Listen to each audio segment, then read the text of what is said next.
Hi, it's Dorothy Guining with Scrapbooking Quebec. In this video, I'm participating in Janet Fritz's monthly YouTube collaboration, Stretch the Sketch. In this series, we start with a 12 by 12 sketch and then we alter it. We either shrink it or we stretch it. You'll find links to all the other participants below, so be sure to check out what they do with this month's sketch. And here's the sketch we're using in October. Sketch and Scrap sketch number 56 by Lisa Hidy. My plan is to stretch it into a double page 6-photo spread and talk you through my process. And this one comes together super fast. So if you're looking for a quick and easy scrap lift, you may want to watch. Here's what I'm going to be using. It's mostly material from the Simple Stories Howdy collection. I have paper, stickers, cut apart sheets, and foam titles. And from my stash, I threw in some Simple Stories alphas and Tim Holtz tags.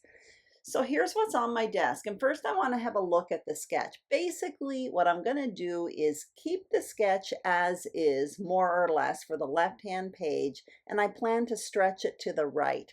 So there is a mat underneath those photos. That's going to be stretched over onto the right, and I am going to have a large vertical border on the right with 3 photos. So I'm showing you what I prepared in advance, my foundation page. And so you can see on the left-hand page, it's a foundation, frame style foundation with 3 sheets of paper. I gutted 2 of them and the white paper meets in the middle. On the right-hand page, it's a half frame style foundation, and that blue part will be covered up later on with a wide border and 3 photos. So I'm putting measurements on the screen now for what I have done so far. I also have 6 photos that I matted. I showed you that along with a handful of paper and stickers, and now I'm showing you the cut apart sheets. Some of them were tags from the Howdy collection, others were just cut apart sheets, and I do have tags from Tim Holtz and some other goodies in that tray. So what I'm going to do now is cut down some paper, and this is going to be my foundation page. And I will put measurements for these page parts on the screen a little bit later on. And I will be putting measurements for the visible page parts only. The pieces marked with an asterisk, I cut them a bit bigger and tucked them when I was adhering. So basically, I'm showing you how I plan to set up my page. And you can see that striped paper basically replaces the pink paper that you see on the sketch up in the top left corner. So on the left-hand page, I have it there, but it's bumped up right towards the edge of the page. And then I have that large vertical border. That's where the photos are going to go. And then it looks like that pink photo mat, which in my case, it's striped, goes underneath, which it really doesn't, and it flows out the other side. And it's the same thing for that horizontal border. Now my horizontal border is blue, but you may notice on the left-hand page, I've also added a strip of yellow paper. That's because my photos on the right-hand page, on the left-hand page are all matted in blue. And with that blue border, I felt they were kind of blending into that horizontal border. That's why I added yellow to that horizontal strip. Now at this point, I don't add that yellow over on the right-hand page. You're going to see that in a minute. That's because there's going to be a lot of embellishing in that area. So I wait to do that until the very end. I just slip in a piece of paper. And you may notice here, I don't actually have a border that's long enough because the paper I'm using is actually the paper that I gutted from behind my foundation page. So for that horizontal border on the left-hand page, I had to piece 2 pieces together. So now you can see I'm adhering all of this to the page, and then off camera what I will be doing is adhering the photos. You may notice at this point the photos that are going to go on the right-hand page are all matted in white cardstock. At the very end of this video, they get switched up, so all of the photos have a navy photo mat behind them. So once I adhere all of this down, then what I'm going to have to do is start embellishing. So you're going to see me get out a bunch of stuff on the table. But before I do that, I do want to add some journaling. So if you look at the sketch there, there's journaling underneath those photos, kind of at the bottom right of the page. Well, my journaling is going to go at the bottom right of these 2 pages, but what I'm going to do is create kind of a long journaling box. It's going to serve almost as another layering element.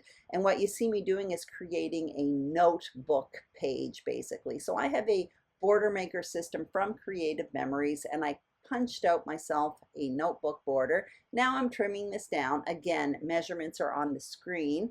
I'm showing you quickly how you can create a notebook border if you do not have a notebook border punch. Basically, I'm not doing a very good job here, but what you can do is use a hole punch, punch out a row of holes, and then kind of trim the ends with a pair of scissors. I didn't do a very good job, like I said, but if you fool around a bit with a hole punch and a pair of scissors, you can create something. So you can see I have all of my embellishing around me, and the first thing I'm placing is my title, which is On a Walk. So it's with those blue foam alphas from Simple Stories. I'm going to have them snake around that photo over on the left-hand page, and then a repetition of that at the bottom right with the date. And now what I'm doing is creating 2 main embellishment clusters, and mainly they are done with tags. I do come in a little bit later on with a few stickers, and at the very end I come in with smaller stickers, word stickers, and a few finishing touches. So you can see on the left, basically I took 2 tags, one from Tim Holtz, one from this Cozy Days collection. I kind of cut them in half, and it looks like they go right behind the photo. And over on the right hand page, I used 3 of them. What I'm doing right now is digging into that title sheet. It's from the Howdy collection, and I'm quite literally cutting out a few words. It's adventure and in the wild, and I'm using that more of an embellishment piece than a title because my title is already in blue. So I'm playing around with placement there. It's going to kind of go in that tag area over on the right. And now I'm going into the sticker sheet and just pulling off a few pieces that I think can go. This is really a Western themed collection, and I more bought it for the stickers, but I must say I really am digging into it. So you can see I have that fox there. He's going to go in that cluster over on the right. In the end, you're going to notice he's quite hidden, and that is something I do when I have an embellishment that doesn't necessarily go with the theme. It sort of does. This is outdoorsy, but he's got like a sheriff's hat on, and I'm not really doing anything bad. Actually, I am in an area that I'm not supposed to be in on my walk, but I just accidentally happened upon it. So maybe the sheriff could go there. Anyway, I did hide him quite a bit, but he does add something to the cluster. And I do have a few other more general pieces from that sticker sheet, like flowers, and I ended up putting that in 3 different spots. So now I am just finishing off by tucking in all of these pieces here. Again, there's a big cluster there over on the right, another big one at the top left where my title's going to be. I'm adhering it right now, and I do start adhering my title. The wax paper is definitely useful. This is an easy placement for a title because it just kind of snakes straight around the photo, but it is helpful because it helps me decide on placement of the title. I do want it to kind of square right up around the photo, so the wax paper helps me. I stopped the camera, I continued with my title, and now what you see me doing is the finishing touches. So I'm taking a 1/2-inch circle punch and punching out circles in yellow and blue, putting them in the hole areas of the tags. And then what I will do is come in with some enamel dots from my stash, and I'm doing that in 2 different colors and just putting it in the middle of the tag. So I'm not making reinforcers or adding string. I'm taking the easy way, but it does look nice and it does look finished. I also am going to come in and add a few word stickers. So I have my sticker sheet here and I'm just looking through it, and I do find some words that work, like happy trails, stuff like that. And when I go to try to adhere them, you are going to notice that I have a little bit of trouble because Chester decided he needed lots of attention at this point, and it basically became impossible. So I will stop the camera, and all I'm doing actually is adding these little word stickers in 3 spots around the page.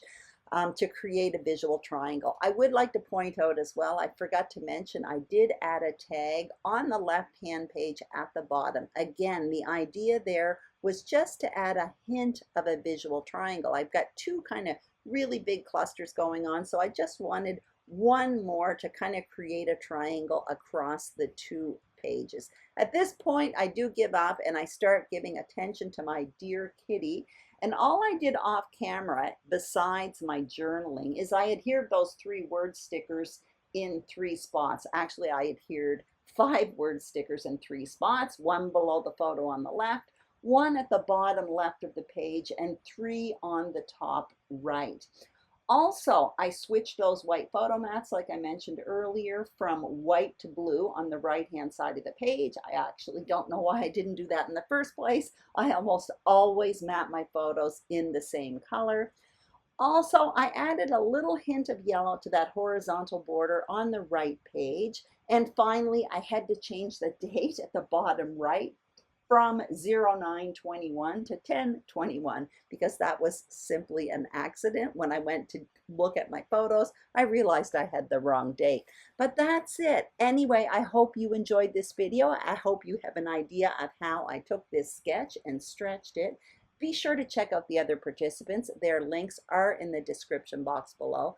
Thank you so much for watching. If you want to give me a thumbs up, I would be honored. And also, if you haven't subscribed to my channel, Scrapbooking Quebec, I would be thrilled if you did. And if you are a subscriber, thank you very much. Have a fantastic day, and I'll see you soon on YouTube. Bye-bye.